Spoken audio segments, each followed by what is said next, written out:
I'm about to spend $4,000 in the next 7 minutes buying the most useless looking tech on the internet to find out if it really is as stupid as it looks or if there's actually hidden genius lying within. Useless tech. Earphones with a screen on them. Surely you just use your phone, or would you? Someone's actually made an iPhone case that runs Android. Who is this for? To be fair, I'd use this, but then I'm one of like the 5 weirdos who actually does carry around 2 phones. World's most revolutionary phone case. Okay, I'm interested. It's $120 for a case that barely exists, but a lot of people are saying good things about it. Cha-ching! Was that a good basket sound? Yeah, thank you. Cha-ching! Please don't put that in the edit. The Lick Day AirPods strap. Are we actually living in a world where someone's selling a wire for your wireless earphones? And it has 3,500 reviews. All right, Lick Day. I lick the sound of you. Pointless headphones. Ah, I remember you.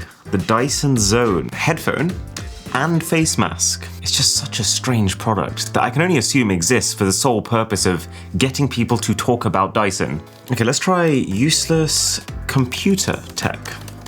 I wonder if these companies know that they're paying for ads to come up when people type in useless tech. Oh no, center cam. I just realized what this is. So someone's built a webcam to sit in the middle of your screen so that you can have direct eye contact with whoever you're calling. This just feels like the most ridiculous form of over-engineering to fix a problem that no one really has. Oh, we can either get the camera or we can get the deluxe package, which includes a lens privacy cover. Then you can cover up your very poor purchase decisions. But all that said, I am actually curious now.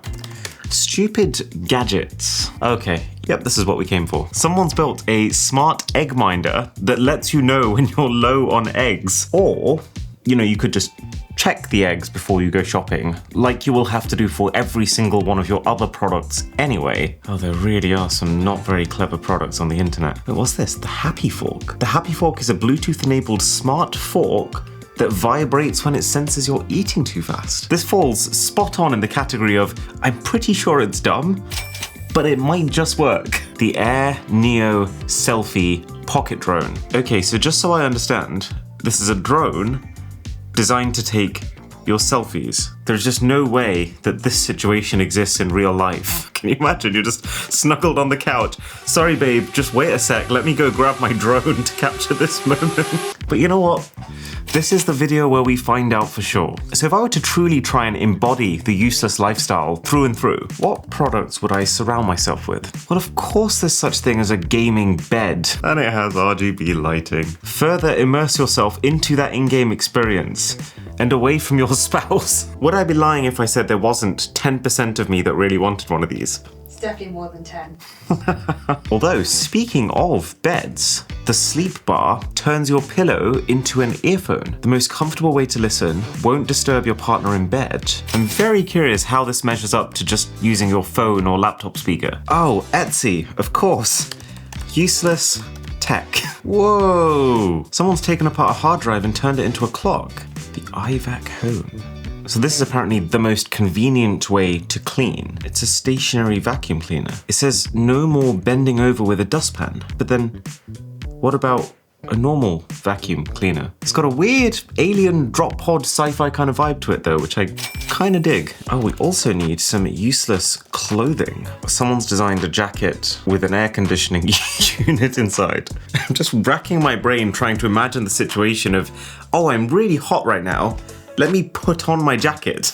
A leather designer belt that's also a power bank. You'll always have it with you. Belt buckles are kind of thick anyway. I'm somewhat interested. Cufflinks that are also working clocks. Well, okay, as long as you remember to bring your microscope every time you go out. The zip tie bracelet. Oops. Now it's on forever. This thing looks interesting. Well, on one hand, it actually looks a lot like those $20 Wish.com sound bars. But then on the other hand, it's very much that retro future vibe that screams to the gamer in me. But what exactly is it? It basically just tells you it's got 5 displays and they're customizable, but not really what that means. All right, fine. Useless form of transport.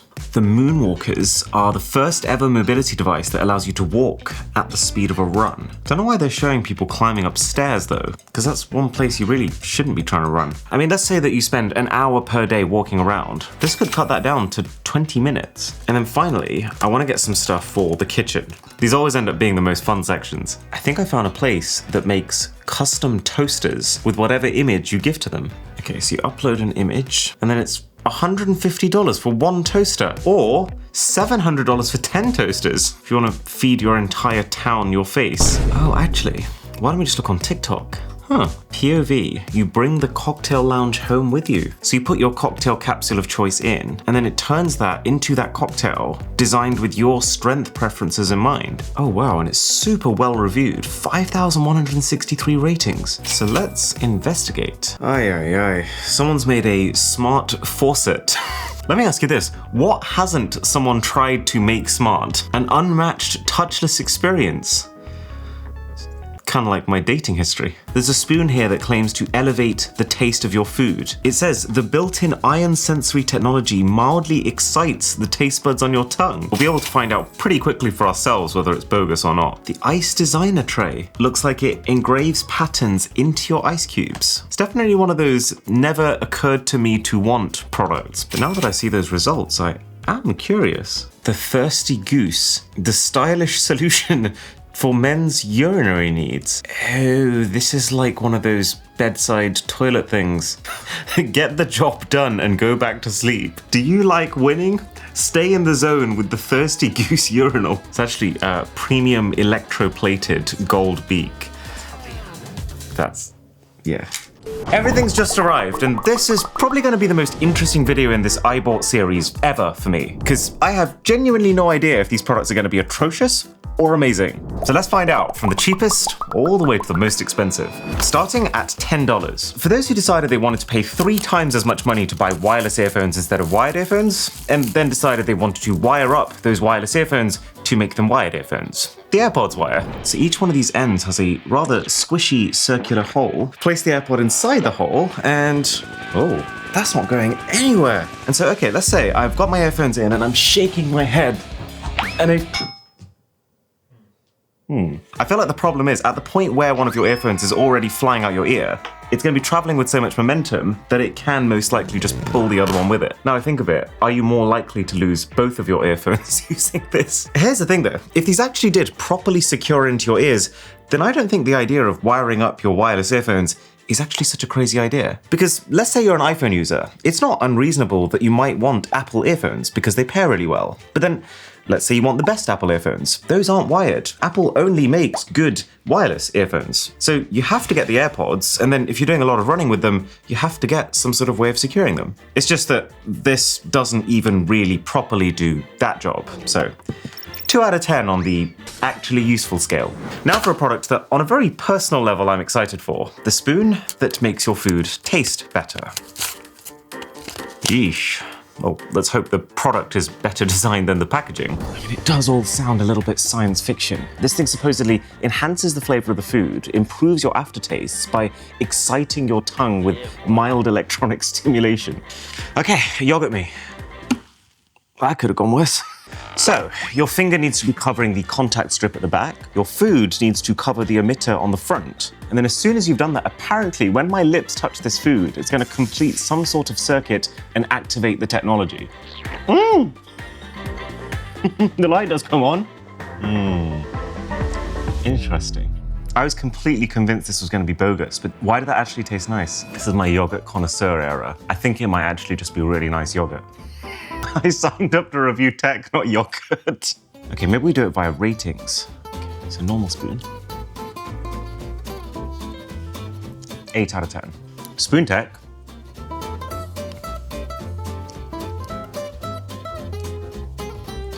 8 out of 10. So what I'm imagining is happening here is as soon as my lips touch that spoon, it is completing some sort of circuit that lights up an LED on the inside, and that's all it does. Oh yeah, look. You don't need food or your mouth to activate the technology. But we should try this with more foods throughout the video. And then when we're done, we could actually just take it apart and see for ourselves. And while we're in the kitchen, there's no point lying about it. I'm a bit of a sucker for a fruity pink cocktail. Daddy, chill. Anytime I make something, a dinner, a drink, a YouTube video, I always like to make sure that it's presented well. And so that part of my brain really gravitates towards this idea of this ice cube designer tray. But then the rational part of my brain is thinking, yes, Aaron, $40 and 10 minutes of time to carve a pattern into an already melting ice cube to make one drink look 5% nicer for 60 seconds. Not your best purchase. So let's find out. Okay, so ice cube goes onto here. And then, oh my God, wait. That was like 3 seconds. Okay, wait, so now I use this one. I did not expect the pace of this thing. I'm not gonna lie, it's really cool how it works too. It's no electronics, it's just aluminium that quickly conducts heat from the air and transfers it to the ice cube, so that the bits that touch the ice melt the ice. I'm just so impressed at how something so manual is still able to work so efficiently. And then to think, you could have like 12 ice cubes going all at the same time. So this is actually what barbecues look like in the UK. I was definitely expecting this to be one of those expectation versus reality products, but the question is though, how long does the pattern last when you put it into a drink? So it's been about 2 minutes and I'd say it's mostly gone at this point, but this was a room temperature drink. If you put it into an already refrigerated drink, probably get 5 out of it. But you know what? Not pointless at all. That's a 9 out of 10.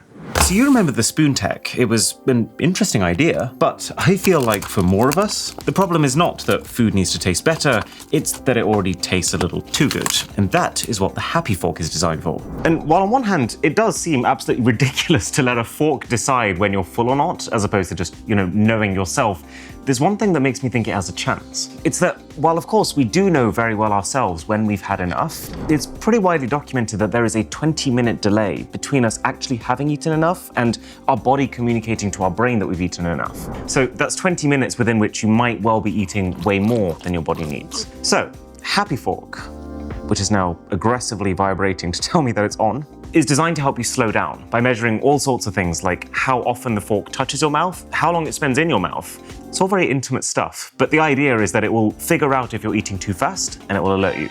Okay, so first sign of poor product design, there's a blinking LED light to tell you that the fork is active. You can barely see it. So I think I'm just gonna try and specifically eat quickly now to see if it triggers.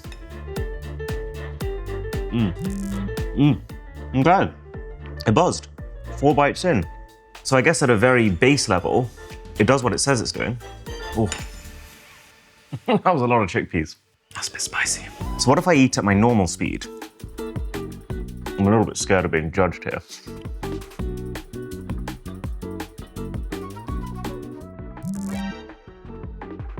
Second bite. I feel like I need to evaluate my entire life. So what I'm curious about is, what metrics is this using to decide what counts as a mouthful of food? And can you trick it? So what if I just go empty? Okay, second bite, it buzzes. What if I don't even touch my mouth? Okay, that does nothing. So it seems like this actually works in a very similar way to the spoon tech. This entire handle is basically one metal contact point, and then this becomes the other. And to complete the circuit, it has to go inside your mouth. I guess this is the technological way of achieving the same thing. Yum. The spice is really building. Kind of wish I was back doing the yogurt now. So, product does actually work, and the way the product works is actually pretty foolproof. Like, as long as you're not trying to trick it, I'd say it does deliver on its premise pretty well. Only thing is, it was meant to be a mobile app which let you upload and track the data from it. But since I guess this didn't sell the billions that the founders were hoping, the app no longer exists. So you lose half of the functionality. Still a 7.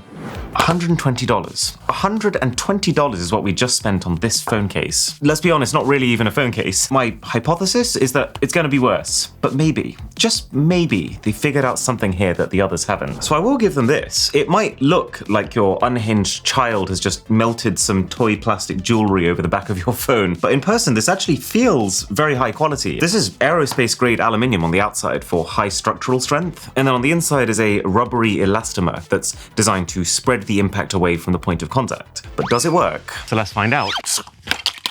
Starting now. Oh God.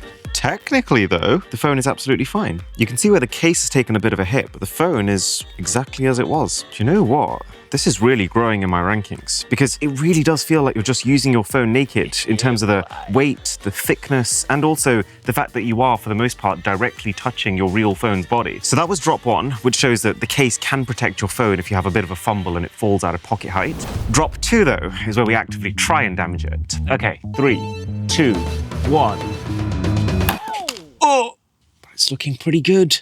Okay, that is yet again a completely unmarked iPhone. Now for test 3, the uneven surface. This is where I imagine it is going to break, but if it survives, then I would go as far as to say good product, given how many benefits there are to the way it feels, and also things like reduced 5G interference and better heat dissipation. These cobbled floors scare me, but I think we're just going to have to yoink it in 3, 2, 1. Let's find out. Okay, moment of truth. And we are absolutely fine. Oof, decent chunk of damage in that top corner. I've got to say though, I was very resistant about this product, but every time I've interacted with it, it's improved slightly in my rankings. The center screen webcam, though, has really got its work cut out for me if it wants to impress me. Because, well, I mean, it's not even necessarily because the idea is dumb, but more because of the existence of AI. I'll explain. I'd say the camera is decently spec'd. It's got a 1080p resolution and an f2.1 aperture, which should let in a reasonable amount of light. But the thing I'm most curious about is the quality going to be significantly better than a normal webcam? Because it's taking up about 8 times the depth. Okay, so you clamp the peg on top of your laptop. Oh my God, this looks ridiculous. USB-A. Need an adapter. USB port in there. Because I also got the deluxe package, you get a light, which now can't go in the center of your screen. Oh, again with the cables though. I imagine it's been designed to accommodate big desktop PCs, but it just means that for a laptop user, this is not a good look. Hello, can you hear me? Yeah, wow. Yes, I can. Okay, 1 second. So I've got a little lighting fixture over here that comes with it. How do I look? It's better than not having it. So what's the quality like on your end? Well, the quality is not good. It's purple. It's dark. It's just cut out as well. Wait, this is so embarrassing. Oh, yeah, there you go. Okay, so the question is, so am I making direct eye contact with you if I kind of? Oh, actually no. So I suppose the way I meant to do it is bend this camera so it's over your face, and now. Now it's sideways. But if I was sideways, that's sure, you could say that's So actually, the only way to get eye contact with this call is to cover the person you're calling. So you're probably not seeing part of my face, but at least it looks to me like you're looking at me. Yeah, so I'm trying to think, who is this product for? It's like, it's for someone who absolutely obsesses over making eye contact with someone else who's already not making eye contact with you. Have you seen Microsoft's fake eye contact? Yes, and NVIDIA's done it too. And that's kind of what's on my mind. Like when something like that exists, and then you look at the hardware equivalent way of achieving it, it doesn't really make any sense. $150 is where we're at now. And that, my friends, is a hell of a lot of money to spend on a Bluetooth speaker. Also, it's absolutely miniature. It's not a convincing start. The thing feels empty, but I'm curious, because you might know that I've gotten into the habit recently of watching a little bit of TV on my laptop as I'm falling asleep. I don't know how it happened, but as soon as my body hears an American sitcom, it just starts shutting down. So at this point, I'm just not questioning it. Point is, I am the target market for this.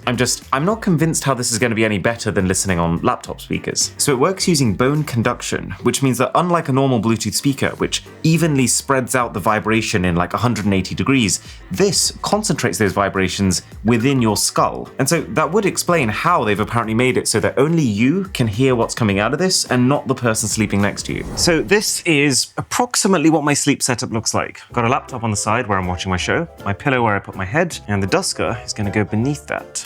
Right, let's take this thing for a spin.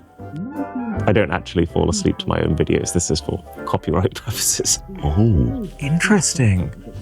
So when you play the speaker and you're just holding it out like this, it sounds bad. It sounds extremely tinny. But putting it under here shows that it has been thoroughly optimized for this under pillow environment. It sounds completely different.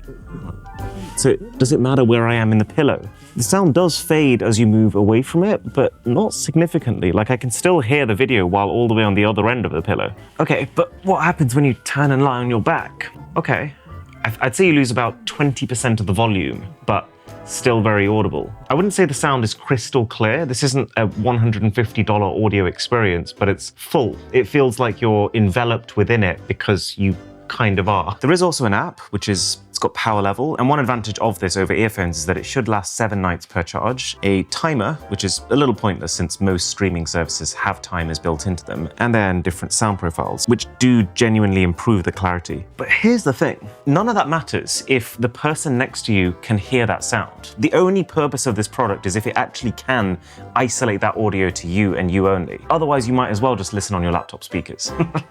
Joseph, can I borrow you? I just need a bed partner. If I'm lying down like this and I'm listening to my bedtime shows, how much can you hear and how disturbing is it to your sleep? That's quite disturbing. Okay. Yeah, don't like that. So that would stop you from sleeping?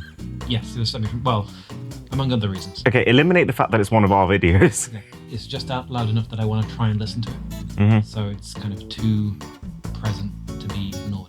It's 80% towards achieving its goal, but until it gets to that 100% where you can't hear it, Yeah. it's pointless. Yeah, it's actually worse than silence. Cool, that's handy. Right. Thank you. So for the time being, this is about a 4 out of 10.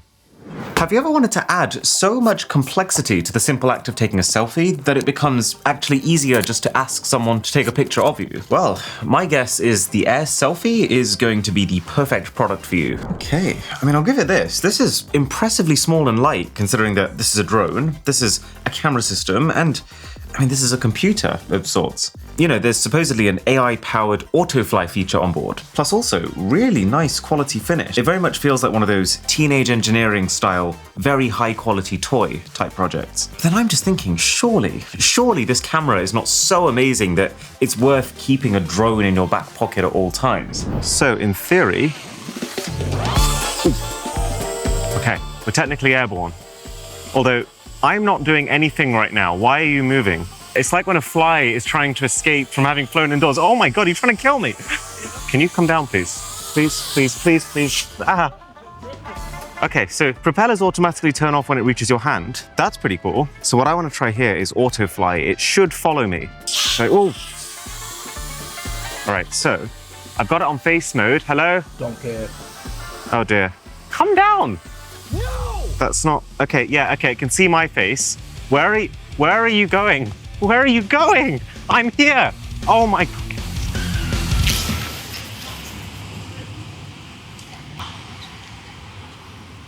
There's a lot of people around here that are wondering what just happened. The thing's so tiny no one saw anything. Technically, I could take off from here. Don't do that. Probably shouldn't do that. Oh, it's there. As you can see though, the quality is absolutely atrocious. I'm in almost broad daylight and I look like a shadow. Right, let's see if I can get this face tracking to work. Okay, it's technically locked onto my face. What kind of artificial intelligence is this? Okay, look, here's the thing. This has so many features, like it can do a wide shot of you, it can go far away and do a zoom shot of you, it can fly off, take a little video and then come back to you. But the fundamentals of this drone are just not even close to good enough to be able to pull them off in a way that anyone would use. I'm feeling like a 3 out of 10. But if you're not a photo kind of person, there's another way that you can self-indulge for $150 with a personalized toaster. Did they actually include a real cooked slice of bread? So anyways, this toaster, the Jesus toaster. Is that what I bought? I'm completely lost. This is probably the weirdest thing I've ever unboxed. So, what's it like to use? Now, I gotta say, for $150, you expect a pretty good slice of bread coming out of it. But this does look an awful lot like a generic toaster with some little metal plates added inside of it. Oh, crikey, that's me. Every part of this really does scream made in someone's garage. So I imagine the way this works is you've got heating elements behind, and then this metal plate blocks off those heating elements except for within these gaps here. So I assume my face is going to be the toasted part of this toast.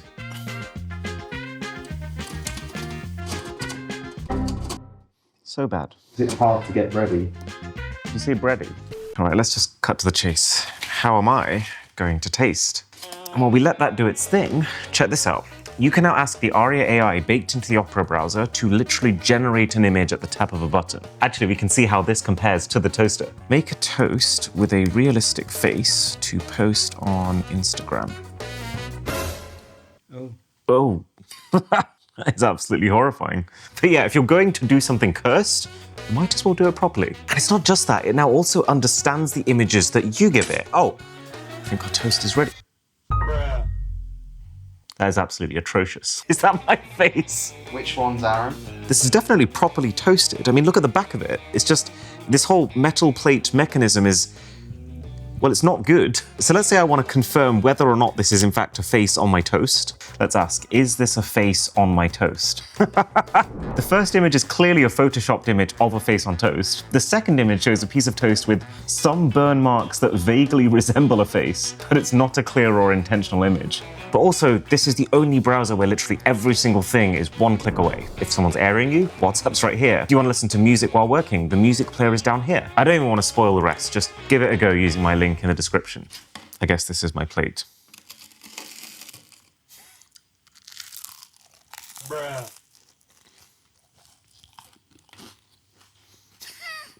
Crispy. 2 out of 10 product. At max.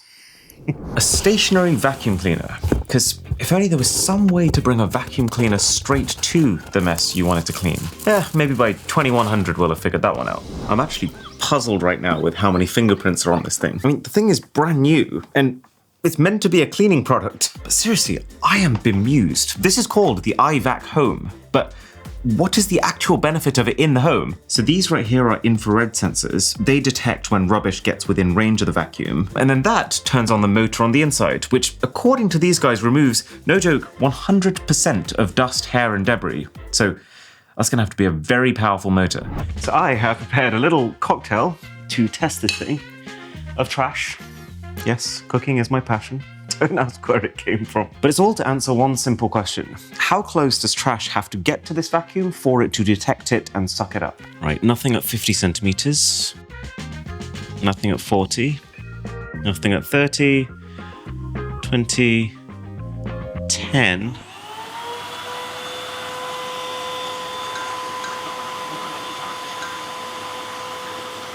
So technically it has detected the trash. I don't even think it's removed 1% of it. Okay, well, let's see what happens when you push it closer. Oh. And now it's self-destructed. Is it dead? What it did suck up, it did with tremendous force, but I mean, what now? Okay, I see. Only cycles for 7 seconds at a time, so that you, I guess, don't end up with a vacuumed cat. I still don't understand. Why? In a home setting? Because, like, I guess, yeah, if you have a couple of specks of dirt sitting 30 centimeters away from it, then it's not such a big deal to kick them towards it and maybe it will detect some of them. But then also, what if the rubbish is all the way over here? If you had a traditional vacuum cleaner, you can take it to that spot and suck it up. But here, you have to take that rubbish and manually push it all the way towards your vacuum cleaner. Oh, for crying out loud. And the infrared sensors are not even picking up the individual piece of rubbish. They literally have to see the broom. I've also noticed how the dirtiest part of this whole kitchen is the area directly in front of this vacuum cleaner. Okay, I'm tired of this thing. Here's some burnt face toast. 0 out of 10. Ah yes, the belt that's also a power bank.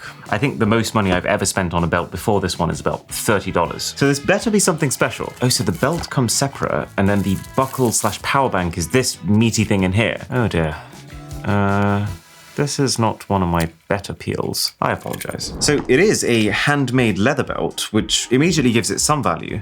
Oh, this is cool. So it looks like they've designed their own custom one-size-fits-all solution. So they've hot printed a whole load of these different ratchets directly onto the leather.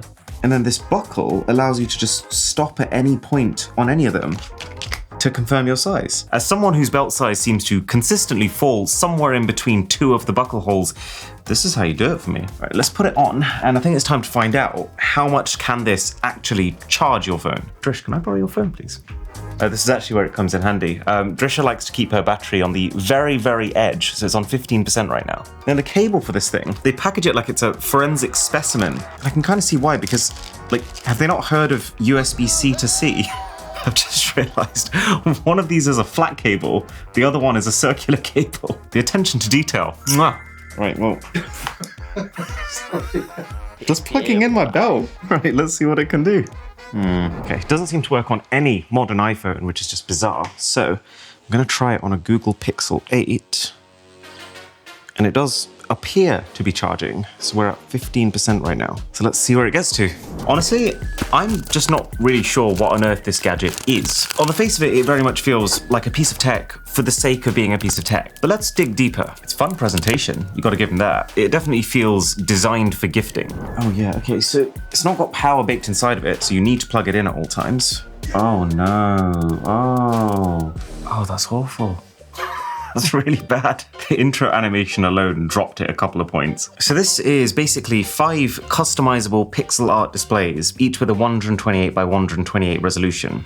It actually does look a lot like they just taped 5 Apple Watch faces together. So I feel like how useful this is rests on what you're going to be able to put on those displays. So let's have a look. Oh, I see. So there's 2 types of faces. You get ones that span every single screen in a pre-configured way, or you can individually decide what you're placing on every single one of them. And there is a massive gallery of stills and animations that you can apply to it. Let's have a look at one of the pre-made ones. Oh, you can have one of those Nixie tube clocks. And it doesn't look that great. I mean, for starters, the screens don't fill the entire area, but also they're LCDs, which means that they very much look like screens. Nothing about the contrast or the color reproduction is at all convincing. Oh, you can display your YouTube channel subscriber count. Like the name of this tile is YouTube video list. So if I click yes. Oh, okay. So it's got the date, it's got the time, the subscriber count, the view count. Is that right? Do we have 5,681 million views? I feel like when I was very early on in the channel, this is the kind of thing I was looking for. I did love the idea of tracking every single new subscriber. You know what this feels like? This feels like the most designed for TikTok product I think I've ever gone hands-on with. Everything is designed to look fun and interesting from a distance, but it doesn't do anything your phone doesn't already do. And it's not very good quality. And in a pretty similar vein of potentially not necessary screens, it's time we find out what on earth is going on with these Echo earphones. Because, I mean, these things are more expensive than a set of AirPods Pro. It's all a little bit slicker than I was expecting. And it says right on the home menu, long press to chat, GPT-4o. That I was not expecting. Hey, translate this to Hindi. I'm never going to give you up. Whoa, okay. I mean, it's not technically something you can't have on your phone, but one tap from your home menu to get access to GPT-4o like that is, I mean, it's already better than most of those AI pin products. Wait a second. That looks an awful lot like a SIM card tray. You get a SIM tool. Oh, wow. Okay, so out of my Samsung phone and into my earphones. Can you try and text me? Oh my God, wait, that worked. You're texting my earphones right now. It's actually such a tiny screen that it's painful to write on. Like, my thumbs are aching, my neck is atrociously bent over, and every single word I type is wrong. So let's see what else we can do. So you swipe to the side and you've got access to a bunch of installed apps, and then there's a store. So you've got Spotify, you've got Echo Music, which I guess is their own music service, Tidal. Okay, so this is by no means the full Google Play Store, but it's a specific selection of apps that they've decided could be useful on your earphones. Some of these menus give away that it's actually built on a very old version of Android. Something like Android 7 or 8, I'm gonna say. But they've just dressed it up very nicely. Bear with, let me just log in. Oh my God, I've got to do it on this keyboard. Okay, right, give me like 10 minutes.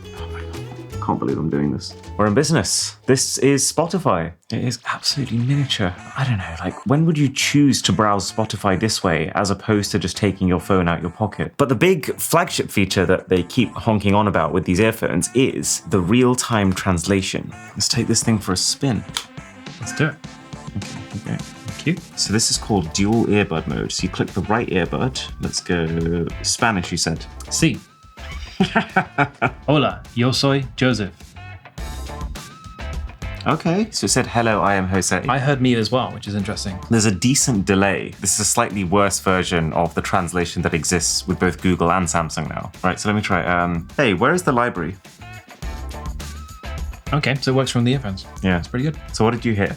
I heard, oye, donde está la biblioteca, which is, I think, correct. The quality just isn't there for what is supposed to be more expensive than It's not there. But the systems are kind of in place. Like, it's cool that the transcript is available on there. It's cool that you can activate via the stems of the earphones. But the quality and the latency needs work. Yeah, I like that they're different colors. That's nice. It's like very clean UI if it were able to fit all of the text on there. It's weird that it's cutting off its own text when it knew the size of its own screen. Yeah, actually, we should probably just listen to how they sound as earphones. Okay, Spotify. Well, they definitely sound better than they feel. The moment you take them out, you think, what is this cheap plasticky thing? Okay, I mean, I just feel like this is yet another textbook example of one tech product trying to do two very separate things and doing neither as well as having two separate tech products. And to be honest, even if you had just $350 to spend and you needed to buy both a phone and a pair of earphones, I would probably still recommend you buy a separate phone and pair of earphones. It's just, you do not want to use this screen for your main smartphone. At $350 then, the second most expensive product in this video, this is the Bartesian. And I guess you could say it's kind of like the coffee maker of cocktails. And man, is this an unexpectedly weighty bit of kit.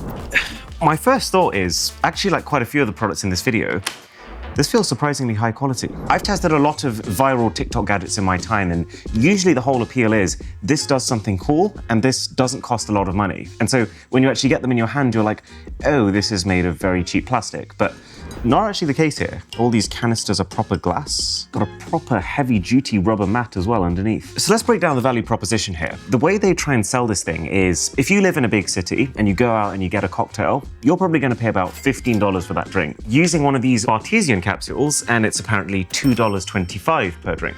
Okay, so capsule goes in like so. And actually, I've just realized there is a barcode reader up there, which is presumably scanning the barcode on the capsule to identify what drink you're trying to make. Although then that does mean this is only going to work with Bartesian branded capsules. Right, it says place a highball glass with ice under the dispenser. Oh, well, I know just the way to get some ice in here. Let's go honeycomb. I think I'm going to use this tray every single time I make a cocktail from now on. Okay, bigger cup. That's how it's done. Then you get to select your spirit strength. So we'll go light, and then you click mix. And then the idea is that it draws the spirit it needs to use to make that drink from one of these canisters in the sides. Wow, that was fast. That was really fast. So is that just done? Oh. That needs a mix. Maybe while we're at it, this might improve the flavor. It really did just need a mix. So on one hand, I get it. This makes sense to me. I understand why it's popular. It's cool, it's a centerpiece, and it makes drinks really quickly. But then if you properly think about it, what is it actually doing? It's not cooling the drinks down, you need an ice cube. It's not carbonating the drinks, everything that comes out of it is still. It's barely even mixing them, you need a spoon for that. The only thing that it is doing is making sure that your drink has the correct amount of spirit and it's not too strong. But then, I just feel like so could a shot glass. So fancy, fun, pretty pointless, 4 out of 10. Oh, actually, as promised, before we continue, let's see what's inside this spoon. Let's start by peeling off the rubber at the back. I'm very curious. Any predictions what tech is hiding underneath? Oh, I see a battery. Ah, blip. A few moments later. Much time and 2 finger slices later, we're inside. And so we have a battery. This metal contact point is literally nothing more than a metal contact point.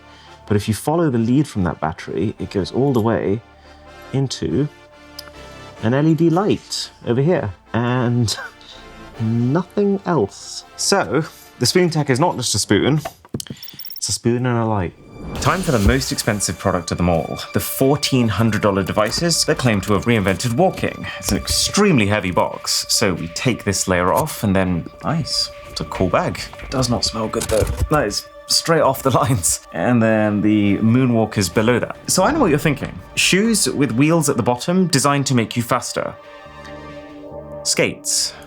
They're called skates. But actually that's specifically what the brand is trying to get away from, because apparently you genuinely do just walk. This isn't like skating because you're not needing to learn a new skill. I won't lie to you, now that I've got these things here in person, the efficiency part of my brain is actually very much excited to see how much time I could potentially save and how fun this could be.